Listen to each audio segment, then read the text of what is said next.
Hello guys, Ben here, and welcome to a special, or not special, welcome to a new political video thing. Today we're going to be looking at the two gubernatorial elections that are happening this year. And the reason why I'm doing this today is just because I feel like it, and honestly, it's one of the reasons why my channel grew so much was because I put up a lot of political stuff, and I'm just going to keep doing this because it's something fun for me to do. It's an interest of mine, and I think that is generally speaking best to continue doing this type of content. Anyway, so the two elections that are happening, Alaska I've left like this because it's actually governed by an independent candidate at this current time. And this is actually the map of which state houses, or not state houses, but which governor's mansions are actually controlled by which party. So you have an independent in Alaska and a few ones that may look strange. For example, Montana is governed by a Democrat. Illinois by a Republican, New Mexico by a Republican, Louisiana, of course, by them, and a few other states that are, especially in the Northeast. You would think, but things are very different at the state level. Maryland and Massachusetts, or not Massachusetts, well, also Massachusetts, and New Jersey by Republicans. New Jersey famously by Chris Christie, who can't run for re-election. That's actually the first one we're going to talk about. It's pretty obvious that New Jersey is going to go to a Democrat, just because that, Chris Christie really ruined the state for Republicans. I really won't go into too much depth there just because not much is happening, and honestly, it's basically a done deal. Now, I'm not going to talk about 2018 elections because that's a long ways off and polling is pretty not happening at this point in time. Now, Virginia is the interesting one this year, and current polling is a little... We don't actually entirely know what's happening with the polling. More than likely, Ed Gillespie is going to be the Republican nominee. And I just don't see it going any other way, at least at the current time, and it looks like Ralph Northam is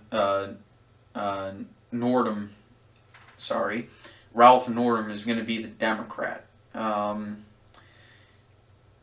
Virginia is a very weird state because it's got three real regions, and if I could zoom in on it, I could.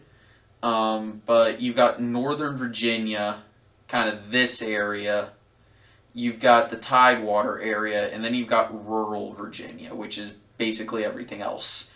And those three sections can have roughly the same population. I say roughly because I think rural has the least, and the Tidewater and Northern Virginia have the most, though Tidewater has a little bit less than Northern Virginia, which clearly has the most. But roughly they have similar pull on state politics. So you've got a very Democrat-controlled Northern Virginia. You have rural Virginia controlled by the Republicans. And then you've got a Tidewater area that is kind of somewhere in between. And polling is very all over the place from what I can tell.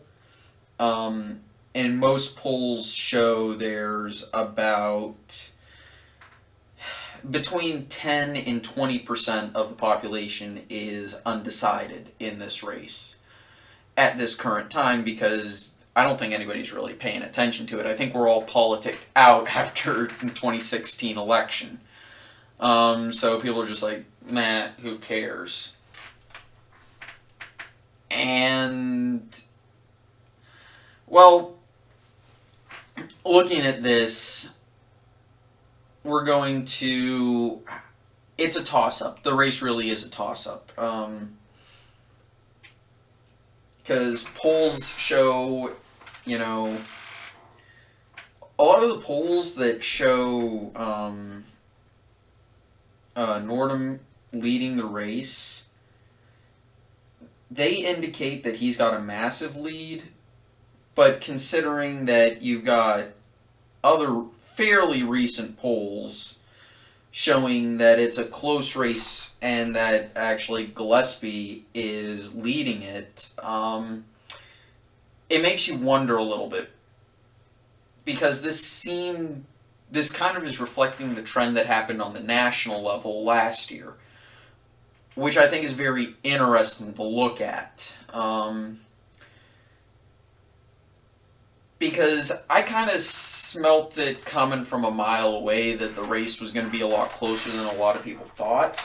And I'm having the same gut feeling here, because you've got the Democrat, you know, in some polls being shown with a 10 to 15% lead, but then other polls, which are fairly reputable, including one that is actually a Virginia-based poll, showing that Gillespie is leading, but only by a slim margin, and you've got about an equal amount of those. It's curious to me. It really is. Because that's the type of thing that kind of threw me off. I'm like, Virginia is not going to be a landslide state, even at the gubernatorial level, at the statewide elections. And it's strange to say that we could be witnessing a similar phenomena with the polls being completely out of whack and nowhere near what reality is. And the other reason why I'm a little hesitant to trust any of these polls is because they've all got massive levels of undecideds in them. And that's worrisome. Because you can't say when you have, 20% undecided, you can't say that you have a 2.9% margin of error. Like, your margin of error is about 19%, because you do not know where that 19% is going to go. You don't know if they're actually going to not vote, which is very likely, mind you. And the other thing you have to remember is in non-presidential election years, Republicans tend to turn out more just because, I don't know. I actually don't. I think a lot of it has to do with the fact that Democrats tend to pull more amongst young people, with millennials.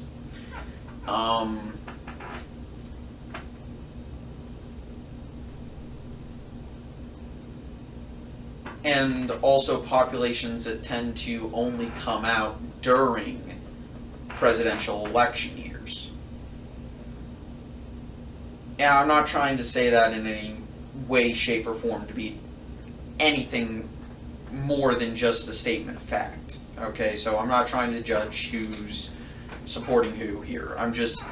It's a noticeable observation that Republicans tend to turn out more in midterm years which is, curiously, it's why the Republicans tend to do so well in House elections and Senate elections. Is just because they turn out in those years. And also because the Republican population tends to be a bit more spread out than the Democrats. Democrats are concentrated in the cities. and some rural. There are some rural areas that are pretty Democrat as well. I will say that. But if you look, rural areas are very, very, very Republican for the most part. Again, there are some rural areas that are Democrat. The very northeast, like in Vermont, would be a good example of that. And even here, we can see that Vermont has a Republican governor, even though it tends to vote blue at the federal level. So I'm going to call this race a toss-up, at least until I get better polling numbers, because the polling numbers are just way all over the place. Now, I do want to look at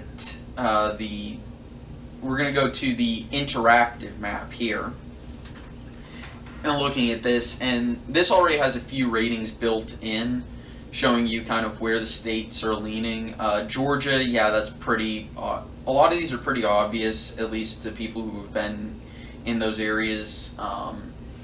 Maryland, I'm a little curious about, but I can understand that. New Hampshire and these areas, I can understand those. This is very interesting. I'd venture to say Illinois is probably going to go blue. And